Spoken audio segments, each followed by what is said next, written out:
Hi everyone, it's Cheyney from Not Your Mama's History. And I hope that this week has been a good one for you so far. So I'm actually here for another Questions for a Black Reenactor. And I'm going to pick 3 more questions out of my pipkin. So let me just get right into it. Let's see.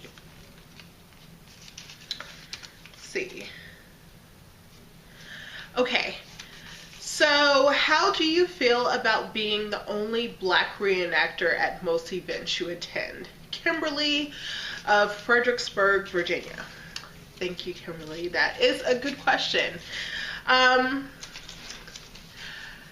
think that sometimes it could be really difficult because my event basically stops when the sun goes down. Whereas other people can go home or go back to their houses or tents or wherever they're staying and continue with first person. If I am portraying someone that lives with their home, at home with families, like a lot of times I may portray a house slave who is able to go home to the quarters to her children. I don't get to do that because I'm the only Black person there. Or some people can actually portray family situations with their children and their wives or husband, and I really don't get to do that. So that is a tough thing about being the only Black person at a reenactment or living history event. But other than that, it hasn't been that difficult. Obviously, when you are Black in America, you are most likely the only Black person when you go to certain places. So I guess I'm kind of used to it. It hasn't really been a problem. So thank you, Kimberly, for asking that. Next question. Oh, this is kind of like last week's. I'll read out anyways. How do you deal with rude spectators? Anonymous. Again, I answered this question kind of last week. With rude spectators, I have to kind of decide, are they doing it because they're ignorant, or are they doing it because they're being a butthole? So you really have to decide where is the rudeness coming from. Do I find it rude because they're just being ignorant, or are they just out and out trying to be rude? And with that, if they're trying to be rude, I really try to ignore it because they're looking for attention. They're either looking for attention from you or from other people that are there. They're trying to make a scene. So if you ignore it, they don't get their time in the sun. So that's how I deal with rude reenactors. Let me see. Okay.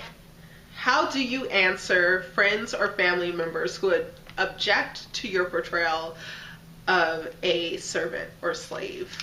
I thought I already got this. No, I didn't. This is from Terry Lawson of Arab, Alabama. I found that communication, you have to communicate, because if you don't communicate, your family will never know why you reenact, or they'll just assume that you're crazy and you just decide to go off into the woods and be a slave. So you need to communicate with your family members. I think this is me talking to Black reenactors or even reenactors in general, because people will question you. You have gotten questions from people and looks, like, you guys know that crazy look where people are like, you go out into the woods and pretend it's 19th century. So that's the first level I get from my family members, just you're crazy. And then the next level is they feel a bit betrayed, like it's a betrayal. We have sacrificed and done this so that the next generation doesn't have to deal with these with subjects of race in that way. And so I really have to talk it through with them. I have to tell them what I do at events. So I would just mainly say a lot of communication. You have to talk them through. So when I get to an event, this is what I do, this is who I meet. Also, what makes them feel a lot better as well is that I communicate with people who I'm interacting with beforehand. So I find that that really helped them to understand what I was doing and why.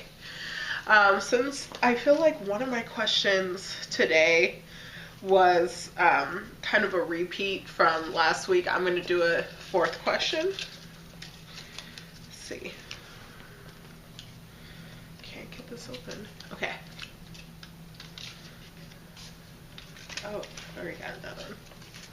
I'm like, it's because people ask double and my friend puts them all in. Oh, this is such a good one. How do you pick the people you reenact with? Anonymous.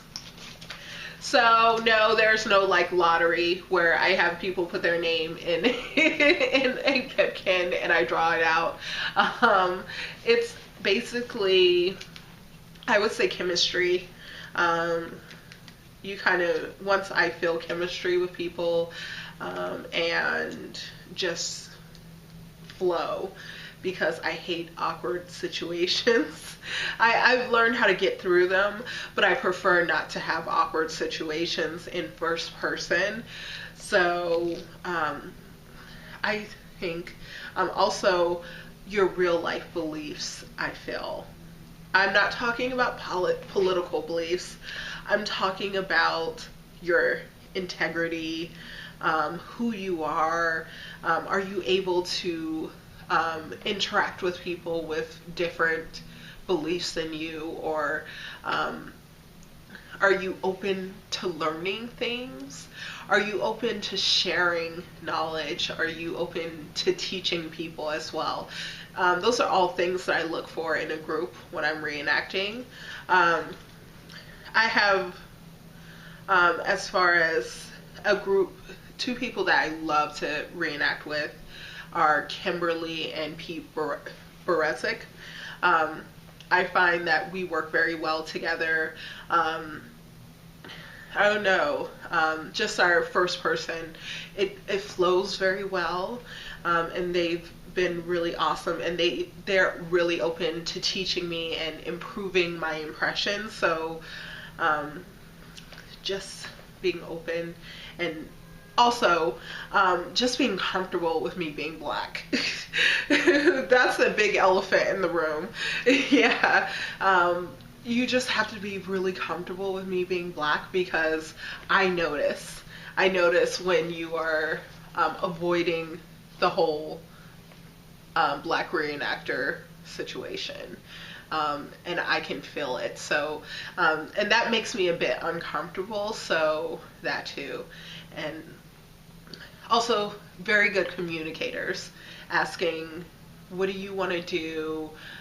And then they're also very good planners. Pete is always like, this is what we're going to do. He leaves room for spontaneity, but he's very regimented in getting stuff together. I never feel like I'm about to go into the middle of nowhere and I'm going to possibly get lost and die. Like that's very important to me, that I know where I'm going, and the people I'm with are very competent, just like any other person that's reenacting. So I want to thank you guys for sending in your questions. I really like these questions this week, so keep them coming, guys. Have a good week. Well, wait, it's the end of the week. Have a good weekend, and I'll see you guys next Friday. Bye.